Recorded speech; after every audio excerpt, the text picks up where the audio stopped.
If I woke up in 2026 with absolutely $0 to invest, no savings, no portfolio, nothing, what would I do? Most people think investing starts with money. It doesn't. It starts with a system. Because here's the uncomfortable truth. The biggest reason people never invest isn't lack of opportunity, it's confusion. Thousands of apps, thousands of strategies, crypto, stocks, ETFs, real estate, AI trading bots, and beginners freeze. So if I had to start again from scratch in 2026 with $0, I would ignore 90% of financial advice on the internet. Instead, I would follow a very simple 8-step roadmap, not a get-rich-quick plan, a system that slowly turns $0 into real wealth. And the surprising part? The first step has nothing to do with investing. It has to do with cash flow.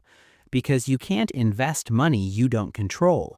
So before talking about stocks or crypto, the first question is, how do you create investable money when you have none? Let's start there. Step 1. Build your first $1,000. If I had $0 in 2026, my first goal would not be investing. It would be building my first $1,000. Why? Because investing $10 or $20 once in a while won't change your life, but building the habit of consistent investing will. The easiest way to do this is something I call the 50-30-20 upgrade rule. Every time your income increases, promotions, freelancing, side hustles, you divide that extra money like this. 50% improves your lifestyle, 30% goes to savings, 20% goes to investing. But if you're starting from zero, you reverse the logic. You aggressively save your first emergency fund.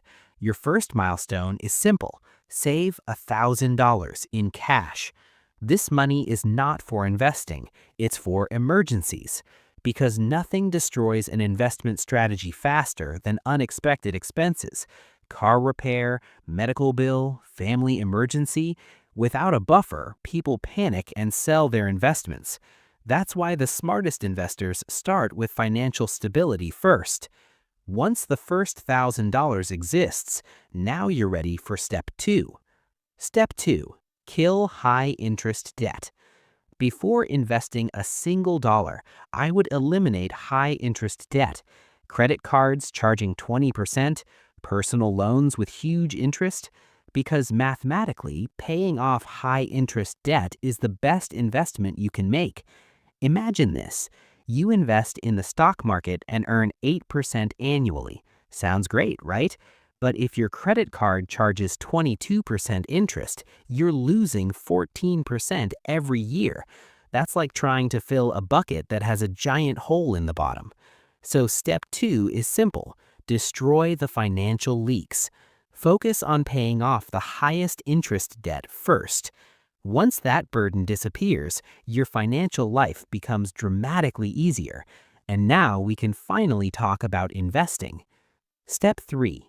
Open the right investment accounts. Most beginners make the same mistake. They jump straight into buying stocks. But experienced investors know something important. Where you invest matters as much as what you invest in. The first account I would open is a low-cost brokerage account. Platforms today make investing easier than ever. Many allow fractional shares, meaning you can invest with $5 or $10. But the real rule I would follow is this. Choose platforms with low fees and simple interfaces, because fees quietly destroy long-term wealth. A 1% fee might sound small, but over 30 years, it can cost you tens of thousands of dollars. So the rule is simple. Low fees, simple tools, long-term mindset. Once the account is ready, now we need to decide what to buy. Step 4. Buy the entire market. If I started investing in 2026 with zero experience, I would not try to pick stocks, because even professional investors struggle to beat the market. Instead, I would buy the entire market. How? Through index funds. Index funds simply track large groups of companies. For example, instead of betting on one company, you own hundreds: technology companies, healthcare companies, banks, manufacturers, all in a single investment. This dramatically reduces risk, and historically, broad market index funds have delivered around 7 to 10% average annual returns over long periods. The strategy is beautifully boring. Buy regularly, hold for decades, ignore daily market noise, and let time do the work. But there's one secret that makes this strategy incredibly powerful: consistency. Step 5. Automate everything.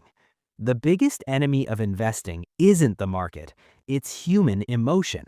Fear when prices drop, greed when prices rise.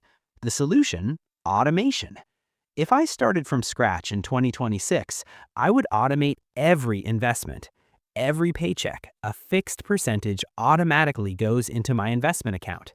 No thinking, no timing the market, no emotional decisions, just consistent investing. Because history shows something fascinating. People who invest regularly, regardless of market conditions, often outperform people trying to time perfect entry points. Automation removes psychology from the equation, and psychology is where most investors fail. Step 6. Ignore market noise. Financial media survives on drama. Headlines like, "The market is crashing," "Recession is coming," "Stocks are at all-time highs." But long-term investors understand something different. Markets rise and fall constantly, but over decades, they trend upward. If you look at history, financial crises, recessions, pandemics, markets always recovered. The people who became wealthy weren't the ones predicting crashes. They were the ones who stayed invested. So if I started investing in 2026, I would follow a simple rule: never make investment decisions based on news headlines, because news focuses on the next 24 hours. Real wealth is built over 20 to 30 years. Step 7. The power of compounding. Now we reach the most powerful concept in investing: compounding. Compounding is when your money starts earning money and that new money also earns money. Over time, the effect becomes exponential. Let's imagine something simple. If you invest $300 per month and earn around 8% annually, after 10 years, you might have around $55,000. But after 30 years, that number can grow to over $400,000. Not because you invested huge amounts, but because time multiplied your money. This is why starting early matters more than investing huge amounts later. Small investments, long time horizons, consistent discipline — that combination quietly creates wealth.